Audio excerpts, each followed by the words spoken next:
تو وہاں تو اگر آزادی رائے ہے تو ساتھ پورا یہ بھی آپ کو چیک اور بیلنس ہے. آپ ہر کچھ کسی کی پگڑی نہیں اچھال سکتے, تو لوگوں کو موقع ملتا ہے کہ عدالت میں جا کے اپنی عزت بحال کرے یا ڈیفیمیشن کے کیس کرے. بدقسمتی سے میں پرائم منسٹر تھا, میرے اوپر اسی نجم سیٹھی نے کوئی بڑی غلط باتیں رکھی, میں اس کو عدالت میں لے گیا, میرے دور میں تو وہ کیس لگا ہی نہیں. تو پرائم منسٹر کو ہی اگر انصاف نہیں ملتا تو بیچارے عام لوگوں کو کیا ملنا ہے. سو جب آپ کے پاس آزادی آتی ہے اس کے ساتھ ذمہ داری بھی آتی ہے. میں نے جتنا ٹائم برطانیہ میں گزارا اس کے ساتھ ذمہ داری ہوتی ہے آزادی کے ساتھ.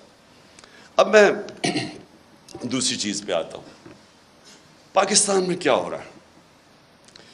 میں نے ابھی ایاز امیر نے بڑی ڈیٹیلز میں اس چیز کے اوپر بات کی. میں اپنی ذرا ایوولوشن بتاتا ہوں کہ ہم جب 90s کے اندر تماشا دیکھ رہے تھے, دونوں پارٹیز آئیں, دو دفعہ کرپشن میں دونوں کو نکالا.